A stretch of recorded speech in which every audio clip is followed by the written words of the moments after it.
Howdy readers, I'm Jason. This is Chapter and Verse, and this is my third Cromwellathon video. So for those of you who don't know, I am hosting a 3-month read-along of the 3 Hilary Mantel Thomas Cromwell novels, starting with Wolf Hall, which is what we're reading in the month of January. And then in February, its sequel, Bring Up the Bodies, and then in March, its long-awaited conclusion, The Mirror and the Light, which will be published, I believe, in England on March 5th and in the United States and in Canada on March 10th. So, this video is going to cover the chapters Entirely Beloved Cromwell, The Dead Complain of Their Burial, and Arrange Your Face.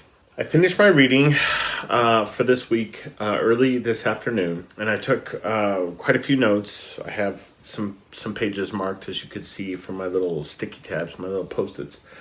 But before getting into my notes and the sticky tabs, I just wanted to say that I have been dreaming, actually, about the book at night, which is weird. That doesn't usually happen to me with books.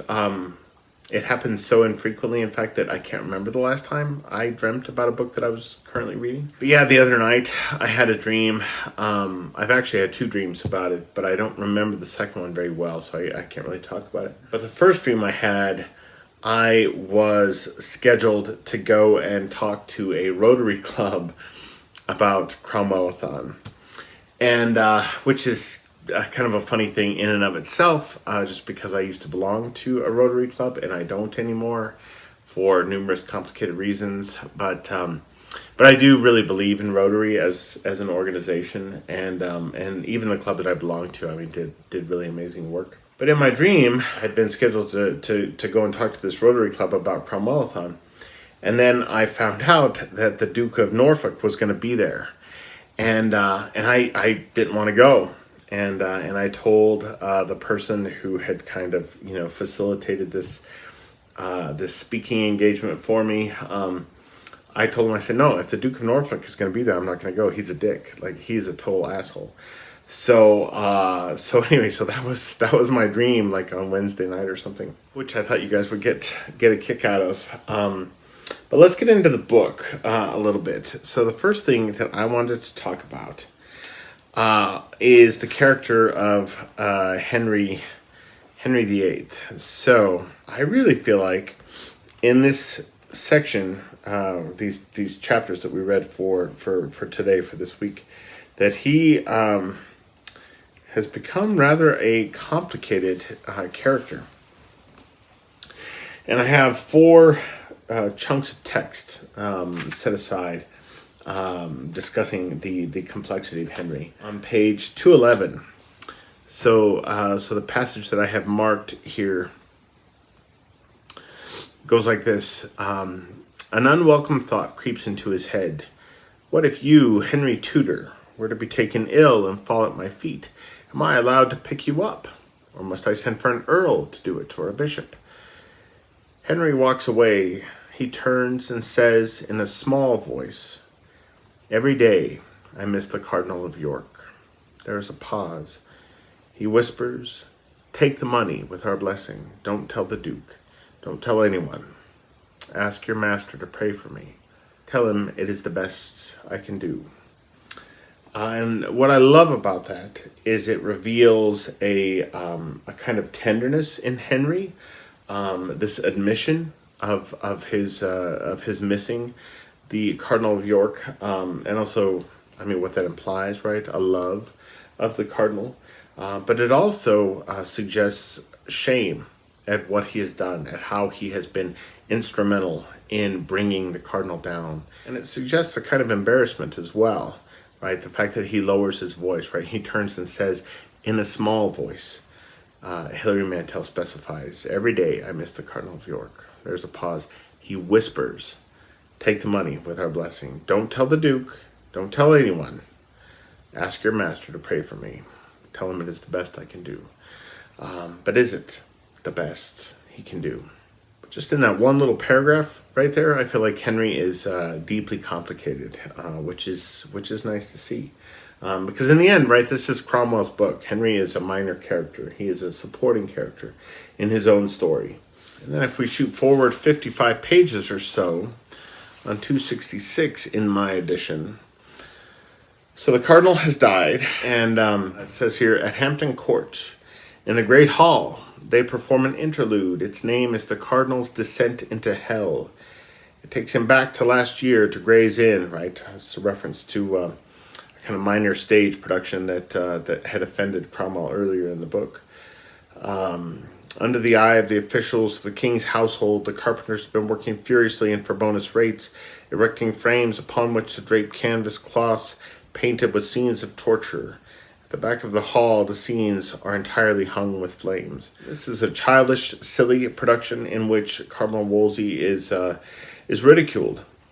And further down the page it says, Anne sits laughing, pointing, applauding. He has never seen her like this before. He, Cromwell, lit up, glowing. Henry sits frozen by her side. Sometimes he laughs, but he, Cromwell, thinks if you could get close, you would see that Henry's eyes are afraid. The cardinal rolls across the floor, kicking out at the demons, but they harry him in their woolly suits of black and cry, Come, Wolsey, we must fetch you to hell. Our master Beelzebub is expecting you to supper. So the fact that just not long at all before, we see Henry VIII confessing to Cromwell that he misses Wolsey. And here, after Wolsey's death, we see Henry permitting a production that is ridiculing Cardinal Wolsey. This is made worse by the fact that just 2 pages earlier, on 264, when the cardinal dies, we have this. 6 in the morning, a Wednesday, the feast of St. Andrew the Apostle.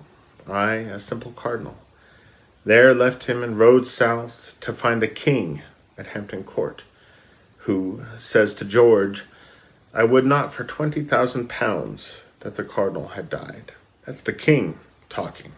I would not for 20,000 pounds that the cardinal had died, right? And 2 pages later, we see the king, right, sitting with Anne Boleyn and with her family and with members of the court, and they are laughing at a production that is designed to make it easy for people to laugh at the cardinal, to lampoon the cardinal, to feel as though it's an appropriate thing to drag the name of the cardinal through the mud. That's appalling, but it also serves to really deepen the character of Henry VIII.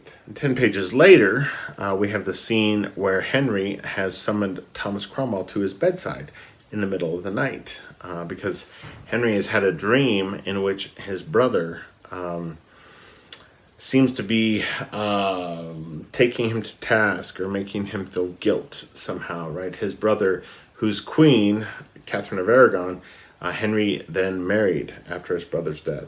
And here it is 20 years later, and Henry is trying to have the marriage nullified. And what I love so much about this scene, so 2 things happen in this scene.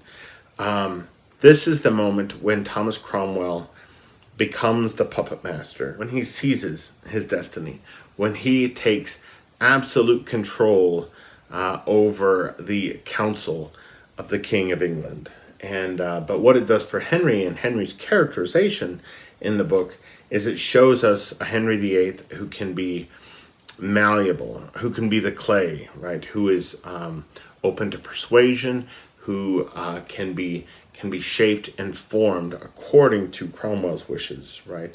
Henry VIII, who really should be the person, the figurehead, who is immovable, right? Who is steering the ship, but we see in this scene that's not the case, and that's wonderful.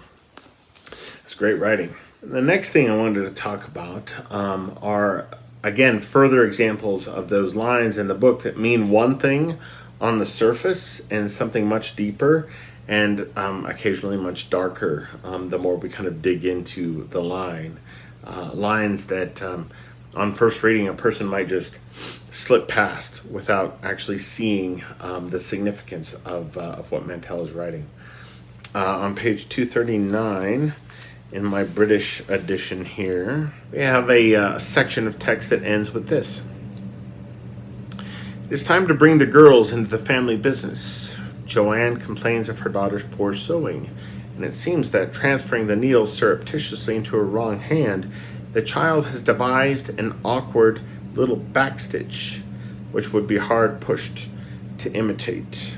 She gets the job of sewing up his, Cromwell's, dispatches for the North. So because the girl is sewing in a way that is odd, it is identifiable. It is hers. And so this idea that she gets the job of sewing up Cromwell's dispatches for the North suggests that there are people who are hell-bent on intercepting those messages, stealing those messages, looking to send things out in their place, but because they'll be stitched together in such a way that can't be duplicated. This is Hilary Mantel, again, giving us a line that seems innocuous, right? Seems to mean nothing for the first second you see it, and then the next second you realize what's actually going on, and that's powerful writing. Another example of this is 313 in my edition. So we have just seen Cromwell and Joanne essentially, talking about how they can't continue this affair that they've been having. It's deeply moving. She reminds him so much of his wife, right? They were sisters, but she's married, right? They can't do this. They can't continue carrying this on. And, at one point, he tells her, he says, I want to be good to you. Tell me what I can give you. He waits for her to shout, as women do. Do you think you can buy me? But she doesn't. She listens. And he thinks she is entranced, her face intent, her eyes on his, as she learns his theory about what money can buy, right? He says, tell me what I can give you. And 2 pages later, right, Cromwell is with the children who are coloring Easter eggs, who are giving him an Easter egg. And then Joanne's daughter, comes into the room and says, my mother sends a message. Tell your uncle for a present I'd like a drinking cup made of the shell of a griffin's egg. It's a lion with the head and wings of a bird. It's died out now, so you can't get them anymore. He, Cromwell, says, ask her what color she wants. And what I love about that scene, right, is so Joanne is sending her daughter to tell Cromwell that here's what she wants, right? He asks her 2 pages earlier, like, tell me what you want. Tell me what I can give you. And when she tells him, I'd like a drinking cup made of the shell of a griffin's egg, she is telling him without telling him, I want you, but I know I can't have you. I know that that's not possible. And he understands that, right? The little girl has no idea what message she's really delivering, but Cromwell understands that. And he says, ask her what color she wants. And that's his coded way of communicating to Joanne that even if she can't have him and he can't have her, that she has his heart. And I found that so beautiful and so moving. Also wanted to just talk a minute about Jane Seymour, right? Jane Seymour is introduced on page 201, right? She is one of the many women surrounding Anne Boleyn, sewing or embroidering or something like this.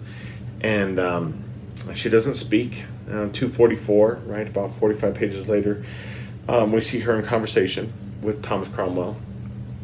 She doesn't give her name, right? She gives her parentage. So he still doesn't know which daughter she is. And then on 297 in my edition, I found it so just amazing to read Anne Boleyn's judgment of Jane Seymour, right? She says, pasty face, gone down to Wiltshire. Her best move would be to follow the sister-in-law into a nunnery. Her sister Lizzie married well, but no one wants milksop, right? That's her derisive name for Jane Seymour.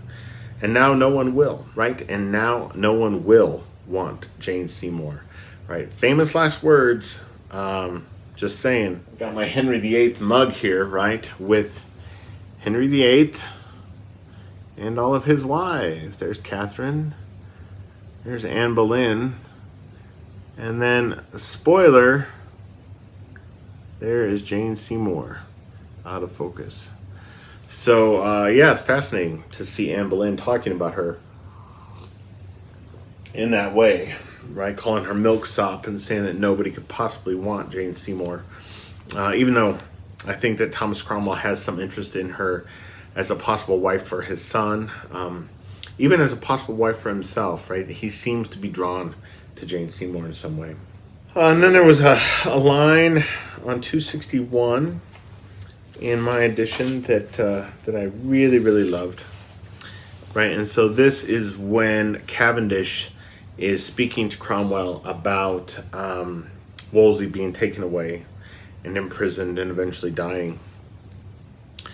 And Cavendish says, when they took him from the house, the townspeople were assembled outside. They knelt in the road and wept. They asked God to send vengeance on Harry Percy. And it says, God need not trouble, he thinks, Cromwell thinks. I shall take it in hand, right? And I love this idea of Cromwell as somebody who is storing up retribution, okay? Who is creating a kind of catalog of vengeances to be exacted in his mind. On 293 in my edition, there was a part I found incredibly striking. So Cromwell is in a conversation with Gregory, all right, with his son. But you swore, Gregory says, that you respected the queen. So I do, and I would respect her corpse, says Cromwell. You would not work her death, would you? He halts. He takes his son's arm, turns him to look into his face. Retrace our steps through this conversation. Gregory pulls away. No, listen, Gregory. I said, you give way to the king's requests. You open the way to his desires. That is what a courtier does. Now understand this. It is impossible that Henry should require me or any other person to harm the queen. What is he, a monster? Again, famous last words, right?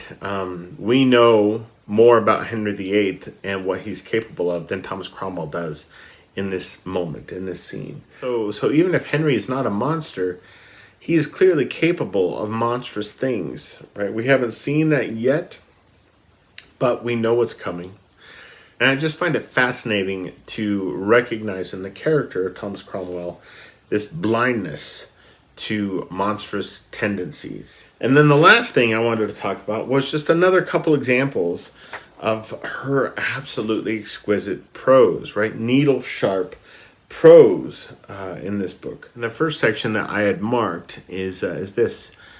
What is her worst? Joanne's mouth is ajar. The Duke's words will be rolling down Gracechurch Street, rolling to the river and across the bridge, till the painted ladies in Southwark are passing them mouth to mouth like ulcers, right? Like ulcers. That is precise, evocative writing. And then the last passage that I wanted to mention, I just really, really loved. I thought about it all day long after I read it. So Anne is out shooting a bow, playing at Maid Marian. The court is around observing her. She comes over, right, and engages Cromwell in conversation. Cromwell tells her, Bilney put himself into the fire. I always said he would.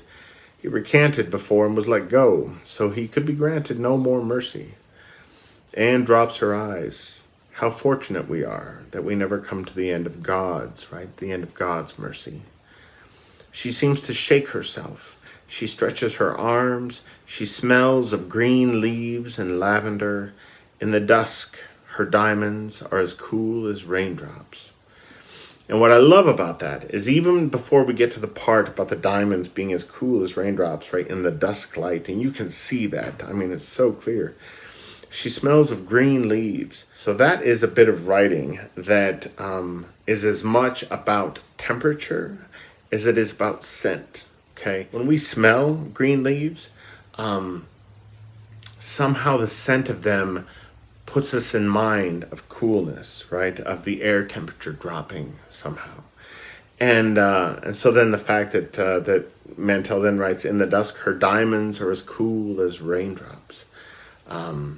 It just takes us one step further into the writing, summoning a kind of sense of temperature as much as it does the look of things and the scent of things.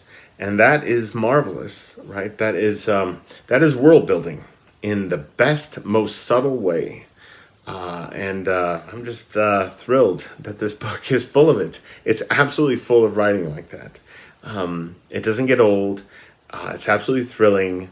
And I think the thing that I love most about this book is that despite the fact that it demands so much concentration, and as a result, it's a really slow read, it lives with you. When you put it down, you find yourself impatient to get back to it.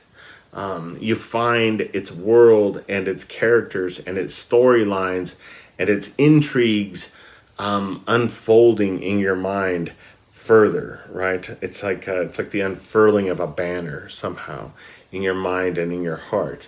And like I said, it invades your dreams, right? It makes you dream of the Duke of Norfolk being at a Rotary meeting that you're supposed to speak at. So anyhow, that's this week's Cromwellathon video from me. The chapters that we will be reading for next Saturday are Alas, What Shall I Do for Love, Early Mass, and Anna Regina. And that's it. Please let me know in the comments below how Wolf Hall is coming along for you. And I look forward to seeing other videos coming up in the next couple of days on this section that we read for this Saturday. So have a good rest of your weekend, and I will talk to you very soon. Adios.